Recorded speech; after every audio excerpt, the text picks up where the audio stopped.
Good morning, everyone. We have a very special episode of the Minority Show Saturday edition for you today. I'm always excited in meeting fellow entrepreneurs, especially those who actually make money. Really like that. So Dan Clark has joined us a few weeks back when we first talked about the NSA and all that. So we invite him back today, and we want to talk about give him a chance to talk about his business, how he got started, a little bit of his background, why he thinks that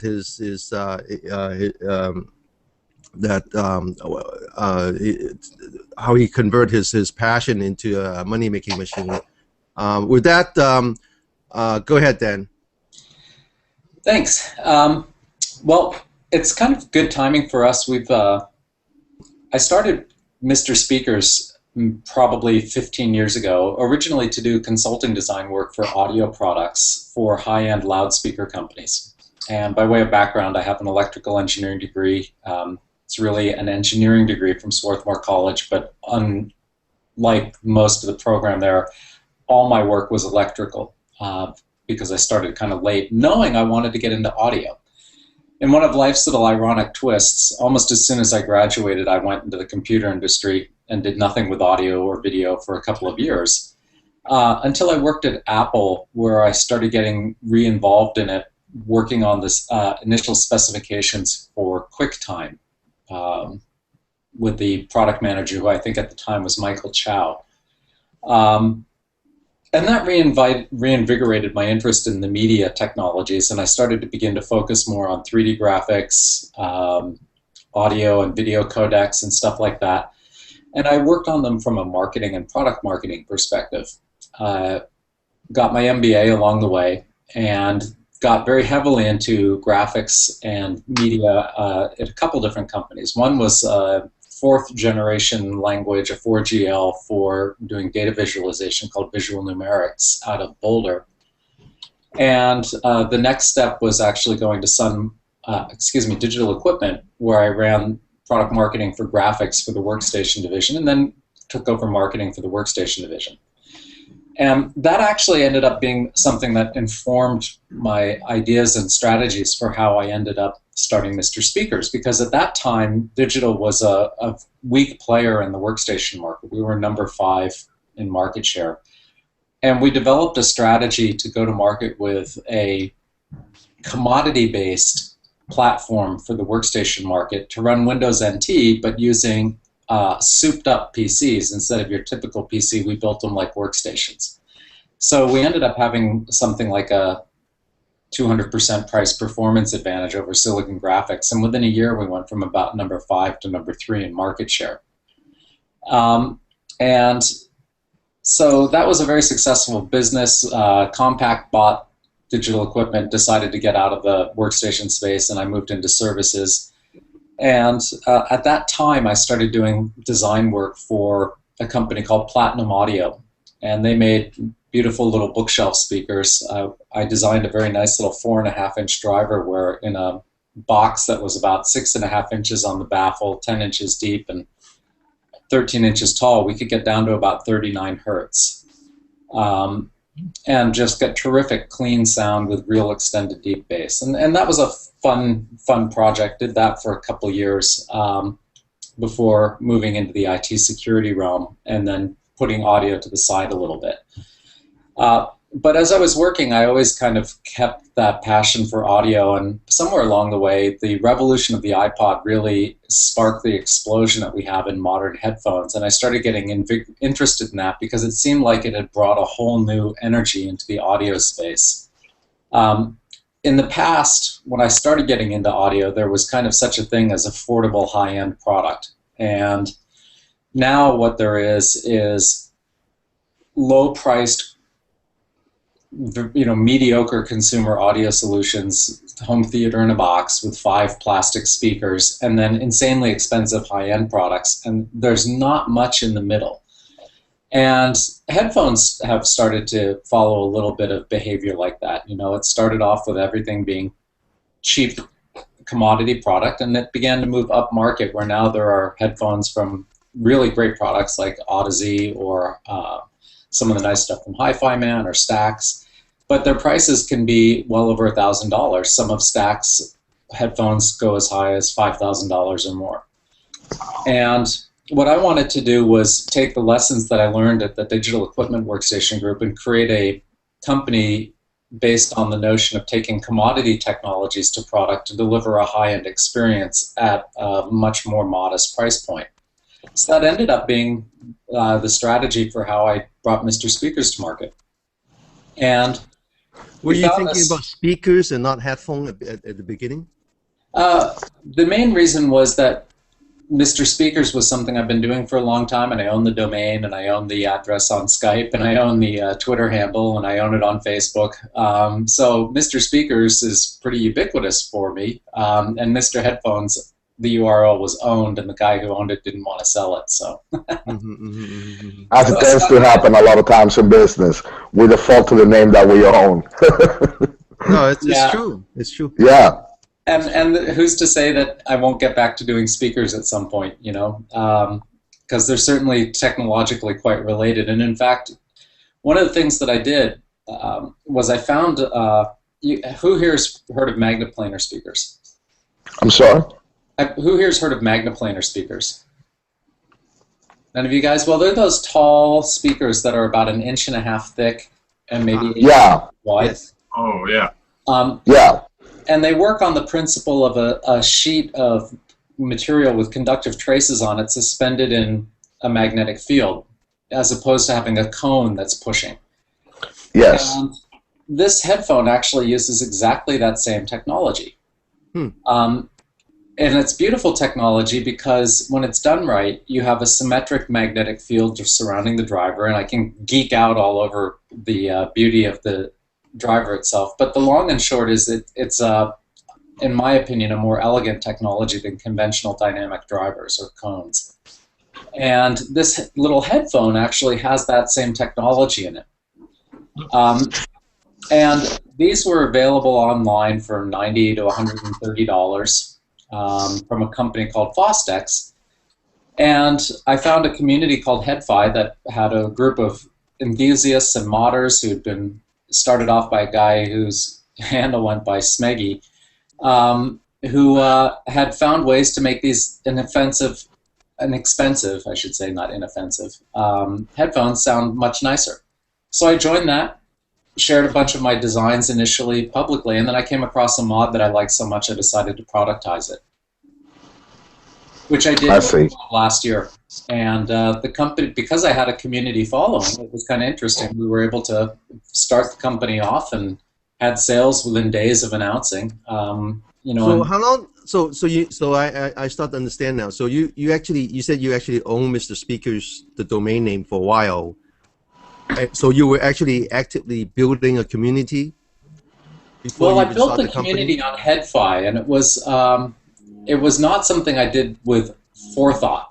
But you know, if I were to ever share one really great tip for people who want to figure out how to leverage the internet for an online business, it's do something good and honest and sharing in a community that you have a passion about, and you build a reputation there. And should you decide that that passion is something you want to pursue as a business, there will be people there who will be open and willing to follow you because you establish trust.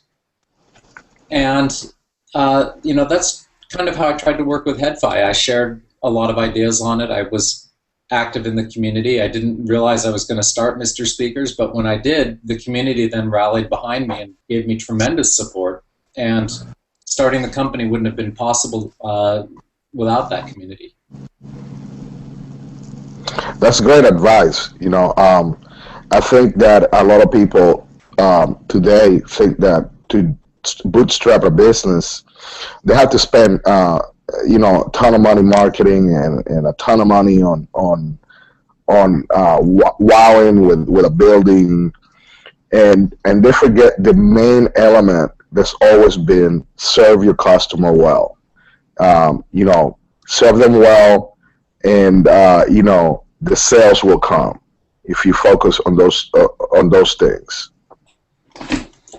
Yeah, and you know, the other thing we were fortunate. I was able to start this as a in the home office, and we did the classic evolution of a self-funded startup. We began home office. We moved downstairs to the garage and took over the garage. 2 weekends ago, I think, or 2 weeks ago, we had a milestone when my last order of materials showed up on pallets. And at that time, we were no longer fit for a garage, and it was time to find an office. So the team and I've been scouting out locations, and within the next 2 weeks, we'll be in our first offices. Congratulations. Awesome. Yeah, I feel your pain. If you were closer to the East Coast, I'll be able to help you out with that.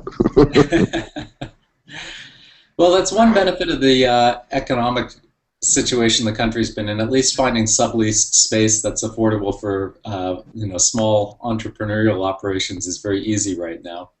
Yeah, if I told you what the square footage for warehouse space is going on here in Atlanta, you would laugh at me. So what was the time frame again? When did you actually start the company? April of last year, and this month we officially are moving over to an LLC status and becoming Mr. Speakers LLC as well.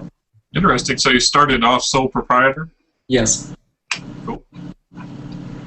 Yeah, and Well, what's really been interesting, from a technical perspective, it's really fun because I'm a geek at heart, and as I said, I'm an engineer, and this little headphone provides so many different ways to modify it and shape the sound and get different results. It's not like there's a magic fix that makes it better.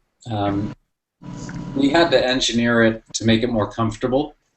So we put in, a leather strap to spread the load across the top of the skull instead of getting hot spots where you have all the weight on one point. We went through several generations of different pad designs before we really kind of cracked the code on a pad that was, I don't know how well you can see it, but it's lamb leather, it's custom built. yeah, we see it very well. And it's super plush. On one end, it's thicker than the other, so it helps the phone, even though it's a closed headphone, it images and has a really nice open soundstage. But the main thing is we engineered it not only to sound good, we put the effort in to make it feel good. I don't know why, but it keep reminding me of the motor. That you have a motorcycle here. You're putting in the handlebar and the seats, and it's there's so much you can do with that, and so much, and that makes a great business, right? That everybody wants slightly different things. Yeah. Well, and it ends up being that we make, I think, 13 different modifications to the headphone. By the time we're done with it, it has almost nothing to do with the original headphone sonically.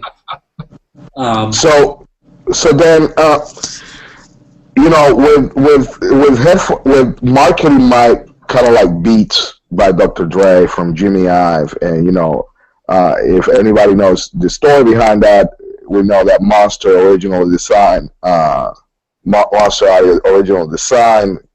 headphones and kind of got screwed along the way, with the royalties and stuff like that. But how do you tell a consumer that maybe it's not as knowledgeable and doesn't know the history behind audio and components? How do you kind of compete against the mighty machine of Beats by Dr. Dre? I mean, you see that on every kid today. I don't. I have my little niche. That's the right answer. Yeah, Okay. The Beats, as you say, they are on every kid, and what they're doing is they've captured the brand name for, and brand awareness for the youth market, and they've done it by emphasizing the bass and having what's called a bass head headphone, where you have massive exaggeration at the low frequencies. I didn't want to try to compete with that. They sold $500 million or more of those headphones now. Yeah. I wanted to go for a market which is for people who actually are more focused on sound quality than a fashion statement. Correct. And the idea was to do it at a price point that's comparable to the Beats, but this delivers an utterly different sonic experience. Instead of it being exaggerated bass, you have the sense if you close your eyes, of just kind of losing yourself in the music. And that sense of presence and being there and clarity and honesty is what I was after. And my market is people who are looking for honest, accurate sound, not something that's trying to shape it like an equalizer. Any plans of getting the product into store shelves, Best Buy and major electronic stores? Not at this time. You know, it's kind of an interesting thing. The market for headphones is quite obviously global, and it's quite large. And I think the largest single headphone enthusiast site is HeadFi, which gets about 1 million unique visitors a month. And so that's really been the source of my business, and has driven, because there are literally over 500 pages of comments on the headphones there now. And, you know, those people are absolutely fanatic about headphones. You have people there who have $10,000 rigs. I met one guy who's a collector who has, like, his living room, the chests and shelves are entirely filled with headphones and covered with headphones. He's got headphones draped all over the stereo. His china cabinet in the dining room has been taken over by a vintage headphone display. And then he brought me to the garage where he had chests and chests and chests of headphones, like every headphone Grado had ever made. And so, you know, there are people like him at one extreme, and then there are students who are, you know, maybe started with Beats and have begun to hear better sound and have gotten interested in where they go from there. And that's what the HeadFi community is. And you have these people with, you know, $200 setups, and you have people with $20,000 setups, but they're mostly more dedicated toward finding accurate sounding headphones as opposed to Basshead or Beats type phones. Well, the problem with the younger crowd is that if they start with those kind of headphones, by the time they ready to migrate to yours, they already lost their hearing. Unfortunately, yes. You know, I find it really interesting. You know, and the beauty of America, I think everyone in this panel will agree with me, is that here's a guy, Dan, that pretty much can write his ticket in Silicon Valley. You know, he's worked for Apple, he's worked for what used to be Compaq, you know, he's worked in the IT security field, and decides to go and follow his passion and do a startup, bootstrap a startup. And it drives to the one thing that you mentioned, Dan, which is passion. I think that when customers or potential clients or the niche market you're trying to serve sees that passion coming through, that's one key element for success in any field, is not only knowledge and having a good product, but also a passion for the product. Because I think that people can tell, it can come across really quickly when somebody's just there for the sale and not passionate about a field. So let's say, you know, a kid in an audience, you know, wants to get into audio, wants to do what you do.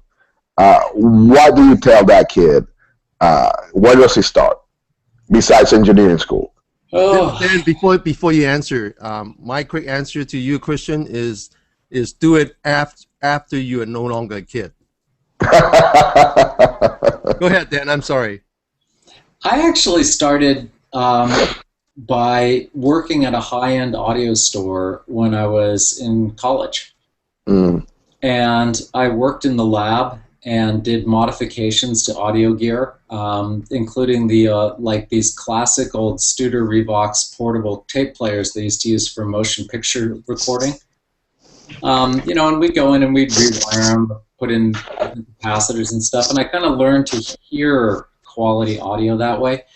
And I think if somebody actually has an interest in audio and audio technologies, the very first thing you have to do is kind of separate out consumer from quality products. The big brand names that people know in audio are not where the sound is, ever. That's where the marketing dollars are, and maybe it's where some cool industrial design might be sometimes, though often it's pretty uninspiring. But the real beautiful stuff comes from enthusiasts and people who are passionate about it, who make very small quantities of very well-crafted gear, and you have to get into not Best Buy, but a little boutique audio salon that sells high-end products and hear it. And once your brain recalibrates to hear what reproduced music can sound like and how close you can get to maybe not saying yes it's live, but to saying this has got the structure of natural sound, then you're in a position where you can start to say, oh well, do I want to go down this path? If I do, how could I make that better? But you have to have that kind of basis of knowing what the state of the art is and feeling it. And if you're the kind of person that doesn't shut your eyes and listen to music and turn the lights out and really listen, then probably it's also, that's a good filter too, to say this isn't your career, because you have to really love it. So I think you just sold me a pair of your headphones right there with that statement.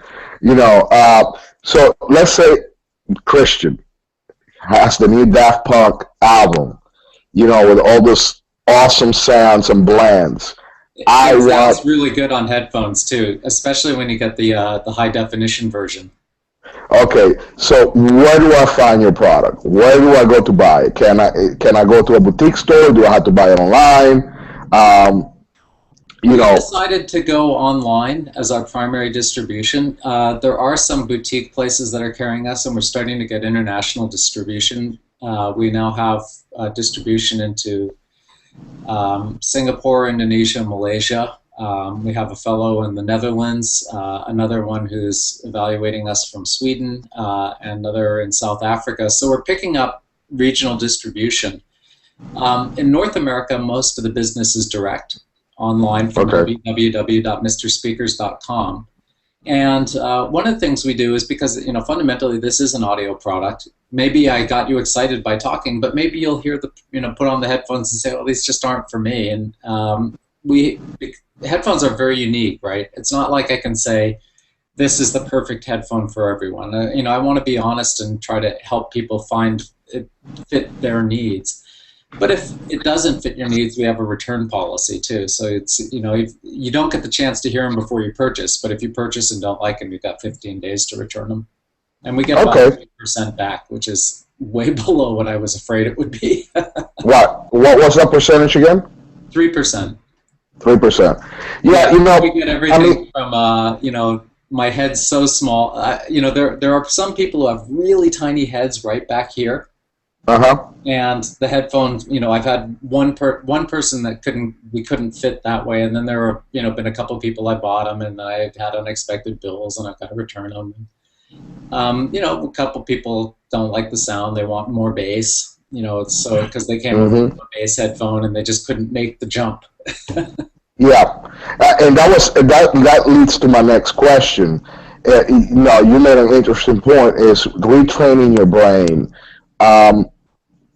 for quality sound and not for bass sound, which is everything today. Everything is, including most of the pop music, is heavy bass. How long will it take somebody that's used the consumer headphones and intellectually has the concept that they know that they want to move to a more baseline sound, a more quality sound, but have never experienced anything from even consumer speakers, but a heavy bass line? How long do you give the brain and the ear to train itself to get accustomed to good quality sound? I think it varies from person to person, but it can be anywhere from 20 to 100 hours. I've found a lot of times musicians, when they put the phones on, just get it right away and go, "Oh yeah, that's what I want." And they can immediately dial into the fact that this is the sound, a more natural sound. Then there are people who've been listening to a style of phone for 10 years. Well, your brain doesn't just sort of recalibrate what it hears as correctness. You know, you've trained your brain to listen to that signature, and you've got to untrain it. So I think the first thing I suggest to people is don't go back and forth between your old headphone and your new to compare it. That's just going to keep retraining your brain to the habits you've been used in the past. You need to let it go and live with something new for a while to get acclimated. Once you do that, it can take 20 hours, it could take 40 hours, it could take 100, but most people will hear it. And I think what's interesting, it's not that these have less bass. It's actually that they don't have exaggerated mid-bass. And that's a lot of the feel of bass slam, that whoomp sound or whoomp feeling. These actually go much deeper in the bass than most bass head headphones. They're flat down to about 10 hertz. Wow. And you can feel it. You can feel the pressure waves from this, sub bass. But they don't have a big boost at around 80 or 100 hertz. And so what you feel is a more heavy pitch to the bass, but you don't get kind of the fuzzy, thumpy feel that most people are used to because they've never heard that bottom octave of bass. No, because they never had speakers that could reproduce a sound. When I used to build car audio, or not build, but when I used to, pay for somebody to build my car audio back in my 20s, I had frequencies that you couldn't hear. You just feel them, and you would feel them when you were standing 3 or 4 feet away from the car. So what we're seeing is a trend in that mid-bass, as you're talking about, even to software that digitally boosts that frequencies, because that's what kids are used to hearing nowadays. If you look at the EQ settings in the Play Music, in the Google Play Music, they have 3 settings there to boost the bass. Right. Instead of just they have gone for the path of the least resistance instead of training the consumer what good sounds is. So let's give them 3 settings to boost mid bass, so they're happy with the music, so they're happy with the product. Yeah, and ultimately, I always find that people who try to dial up the bass on their headphone for one genre of music often end up having to buy different headphones for different types of music too, and that's something that I've never quite understood. I think there's a mindset, which is you want to hear it the way the artist created it, and then there's a mindset you want it to feel like a nightclub. Yes. There you go. And I'm personally, obviously, clearly in the I want the artist's intent to come through, and that's what's most important to me. But I totally get where people are coming from, that they just want a headphone that they'll call fun. But that headphone's probably not going to sound so good when you throw a string quartet on it, because most string quartets were not made to have 12 dB or 18 dB of boost below 100 hertz. It's an awful strange sounding cello. Mm-hmm. And so that's why these guys end up with multiple headphones. But I honestly believe that if you have a really neutral, linear headphone that has the extension on the bottom and on the top, that you're going to hear what the producer wanted you to hear, and so it ought to be applicable to a wide array of music. And that's kind of how I listen. I don't, I own, because of what I do, I own multiple headphones because I always want to hear what other companies are doing, but I really only listen to one. And that's because it works on a broad array of music, and that's, to me, what it's really about. Dan, you mentioned most of your sales is through your website, which is perfectly fine as a channel strategy, right? Because you don't really need the brick and mortar for distribution, but you do need kind of the brick and mortar for presence. You do need, as you said, you do need to have a way for people to actually try it on. But if on the other hand, there are people who've been waiting for this product, as you said. People who actually already, you don't need to educate them. They already been looking for the right delivery system for the sound. What I'm trying to get at is how much of your business is overseas? Because I see when I travel, I see lots of people with money. I mean, China, Russia especially. Wherever I go, I see all these Russian tourists. How much of your business is international now? About a third. Oh, really? So you are reaching them. Yeah. The HeadFi community is quite global. And I think I've had sales, I counted it up a couple weeks ago, into 35 countries now. Yeah. Wow. Oh, wow. Sold into Russia, Ukraine, South Africa. You mentioned you have a return policy. Even if they buy it, they don't like it, they send it back, which is fine. That's all it does is kind of makes it easier to buy, right? Because Yes. most people don't return them. But how about internationally? Do people return things internationally? No, the internationals are. I can't do a return form because the product isn't a $1,000 product. At the price point we offer, the shipping cost becomes ridiculous relative to the margin of the product, and we just can't accept returns between how long the product's out of our hands and how much the shipping costs even one way. It just isn't feasible. So for international, we sell it as is and no returns. That said, I think internationally what most of the customers have done is they've done their homework and they've read the reviews, and they have a pretty good idea of what they're getting into. Yeah.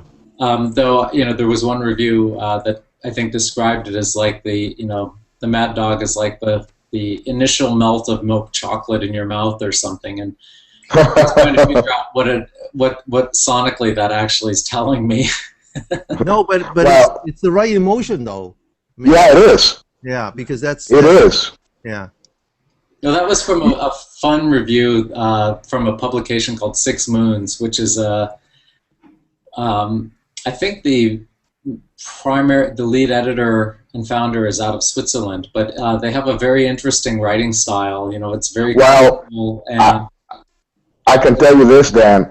That description right there does more than any technical description that you can say, because immediately, that one sentence immediately brings something to mind of the first time you tasted milk chocolate and you thought you were going to heaven. It fired all those receptors. So, you can spend 2 pages explaining to me how your headphones are so wonderful, but I still don't have a picture in my mind of what that sound is. Well, that guy right there, I think that should be the first review right there on your page. That one sentence. Then what's your plan for your company? Well, I kind of learned the hard way not to talk too much about futures. But in general, what I'm focused on right now is scaling us well and growing cleanly. We've got, as I started adding employees, I did something a little different for hiring people. I wanted people who cared about music. It's actually it may sound a little hokey, but when I'm most nights I'm working till about 1 or 2 in the morning. And I noticed. Could when I go to sleep, you're still working, and we differ by, we're in the same time zone. And I get that. Yeah. So, but I personally don't even notice that I'm working. If I'm up building headphones or testing a mod or doing a design, for me it's like play. And I realized it's like play because I love audio, and it actually just like makes me really happy to be making a product that I know is going to let people enjoy their music. It's why I got into engineering to begin with so many decades ago. Okay.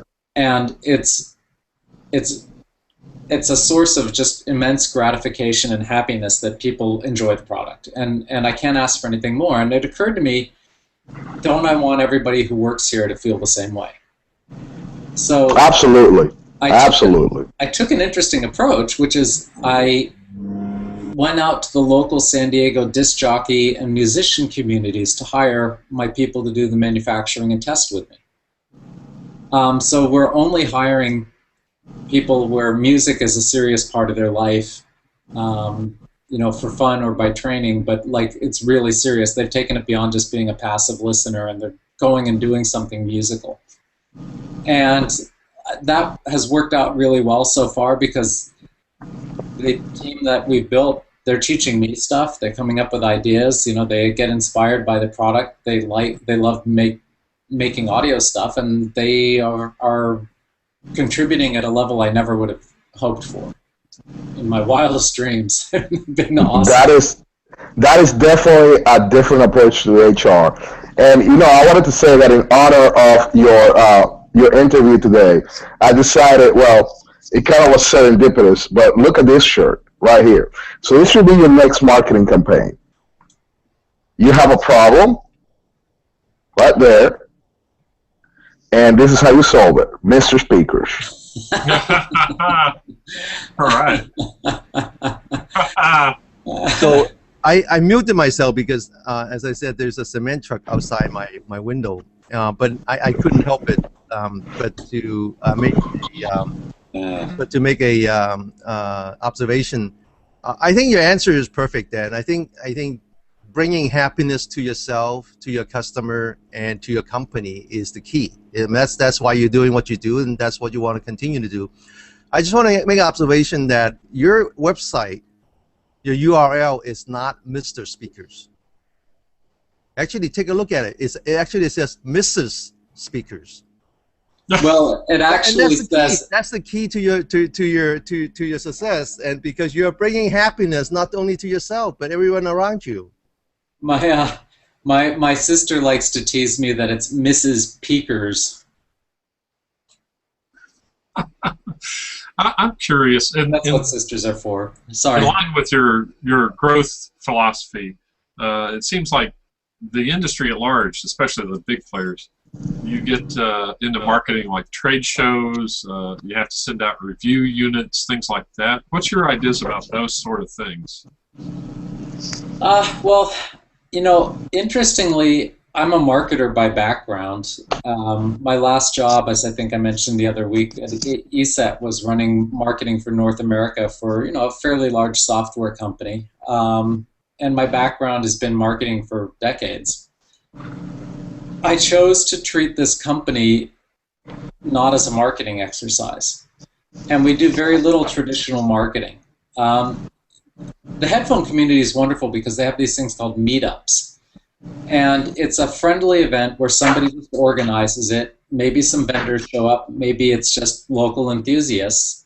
People set up tables with their headphone rigs because the good headphones you can't go to a Best Buy to hear. So what's somebody who's new getting into the hobby to do to hear this great, crazy stuff? I mean, there are tube amplifiers and little portable units like this guy here, which has got a DAC in it as well as an amp, and then I've got these huge desktop amplifiers that are a couple $1,000s for your headphone amps. How's a beginner get into it?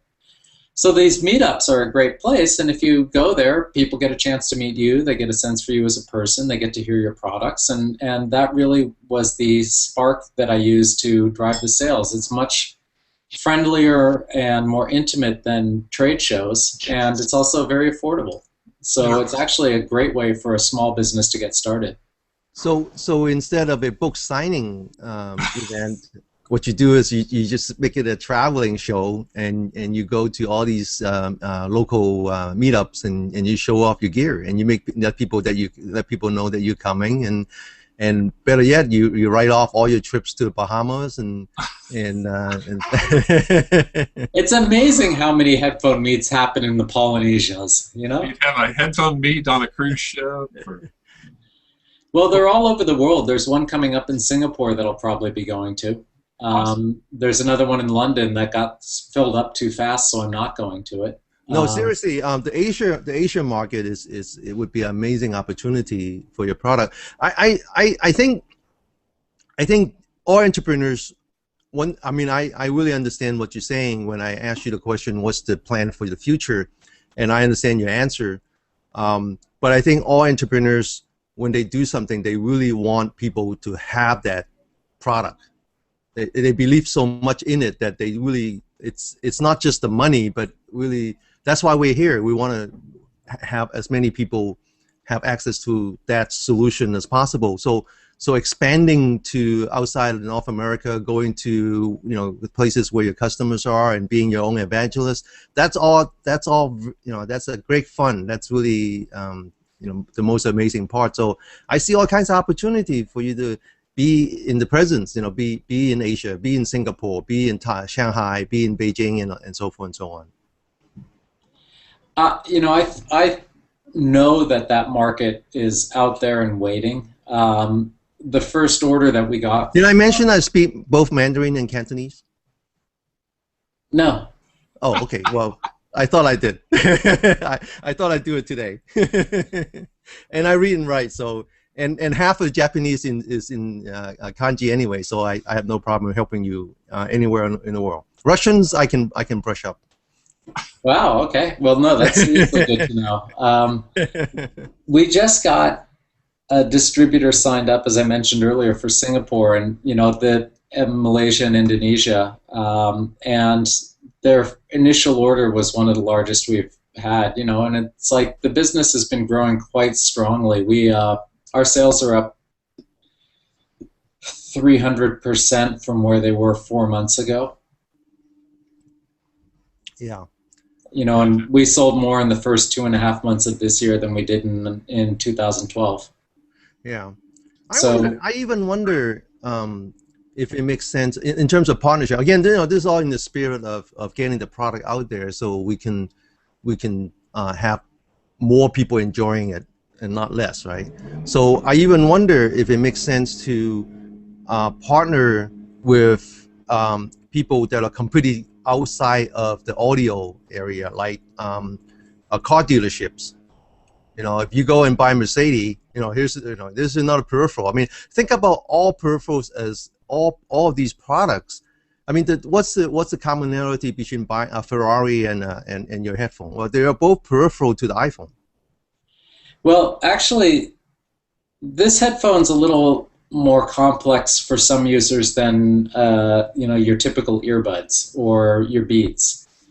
A lot of the conventional phones that you'll find in retail are made to work with an iPhone. This is not. It will work with an iPhone. You can plug it in and it will generate perfectly adequate sound to a moderate listening level. But this phone really likes to have some power behind it, and so you need a desktop or portable headphone amplifier. And there are actually bazillions of those available, and they range from anywhere from $60 to thousands.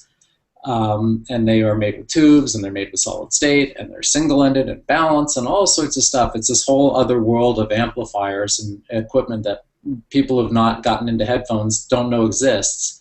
Well, these are not problems. The challenge is to get into another channel. You have to be in a channel that understands that. And no, I understand, and that sort of ties into something else that I wanted to say is that when you go after I don't know if there's a difference or at least a distinction in the Asian market, is that people who would buy your product, they want service.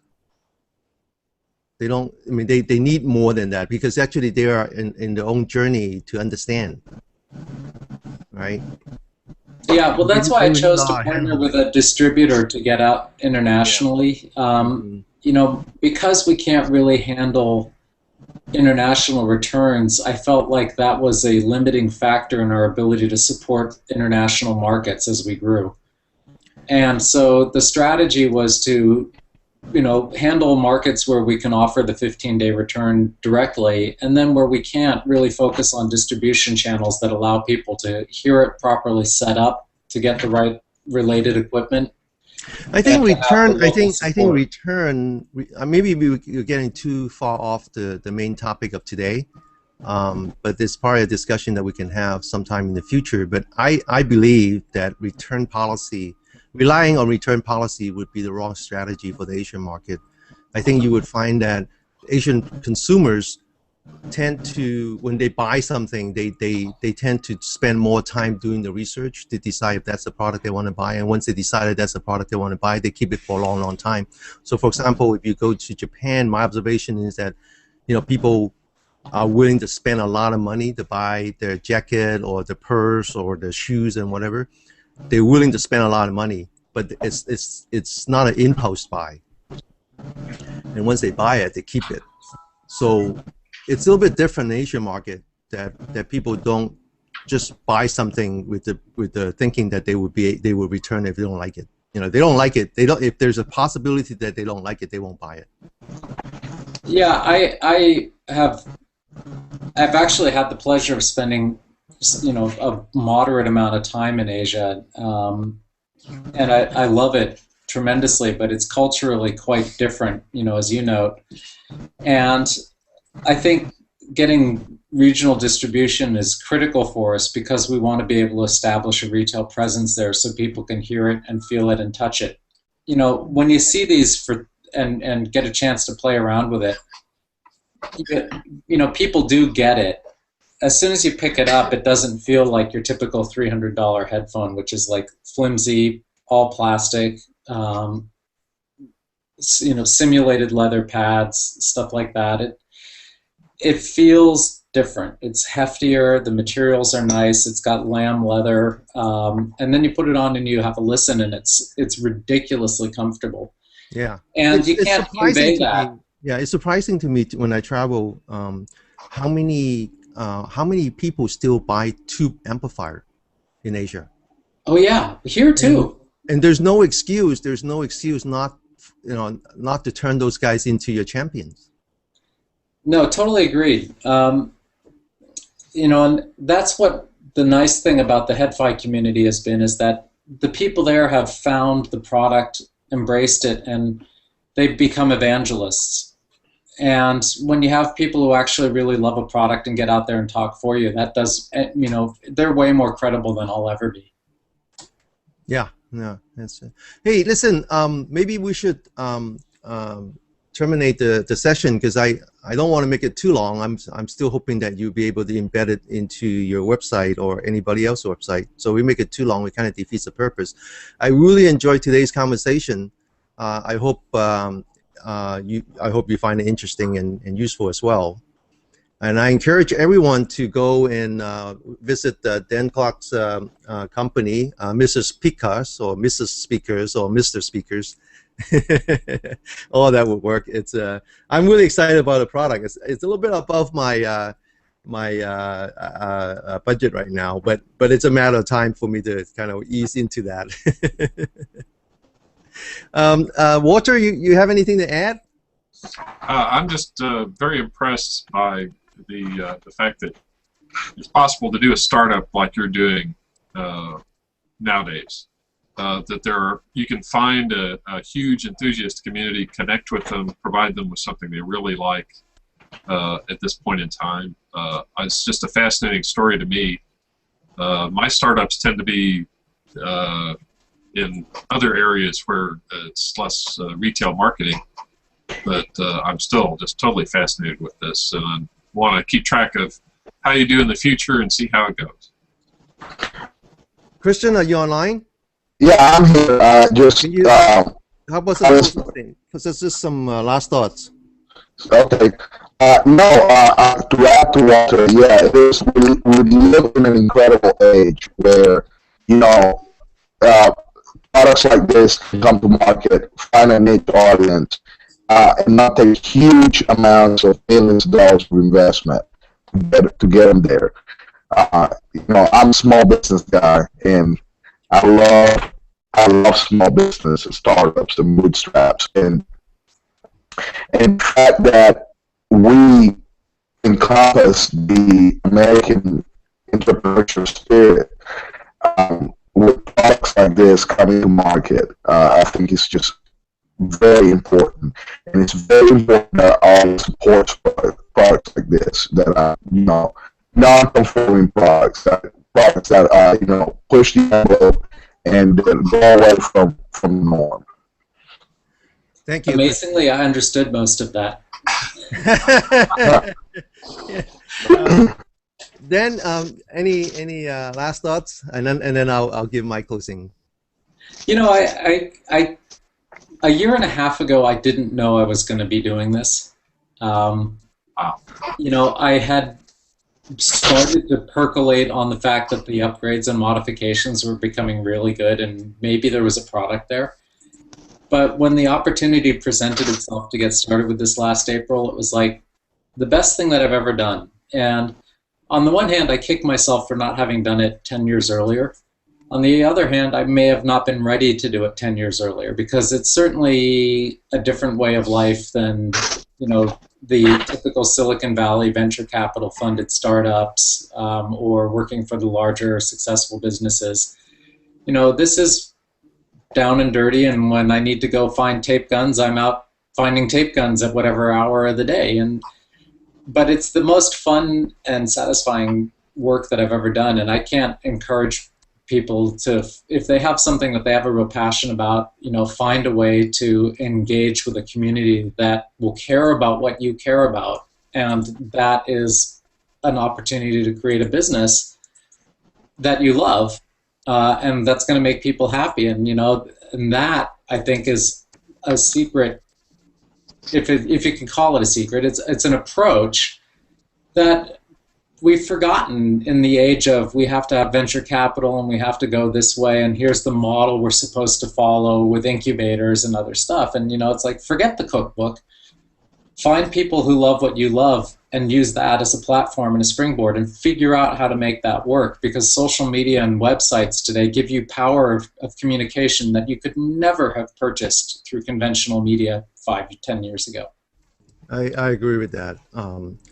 I think that the thinking about venture capitalists and investors, that's actually a distraction. That's not really how business are built. And so if we just kind of put that aside and focus on what it takes to build a business, I think echoing what you said and what Christian said and so forth, is that I think business now, we have to think of business as an extension of ourselves. And whatever quality that we have as an individual, that's what's needed in the company to be successful. So in other words, as a man, as a husband, as a father, if we can't make our family happy, we're not going to make our customers happy. If we can't make our customers happy, we're not going to make our employees happy. So I think that's very true. Now, one of the things I do want to point out, and this is in the spirit of talking to the younger entrepreneurs out there, who want to do this, and what is the magic formula and so forth. And I think one of the things that, some of the things that's obvious just listening to you is you're a good-looking man, you're a hardworking man, you're a man of knowledge, and so forth. But I think what most younger entrepreneur might be missing is that you're also a man of tremendous generosity. And that's really the key to success, is to cultivate that sense of generosity. Like you said, you didn't start the company, you didn't know that you were gonna do this, 18 months ago, but yet you spend your whole life building a community. Initially informally, and then eventually formally with your website and so forth. And all this time, you weren't thinking about getting money from people.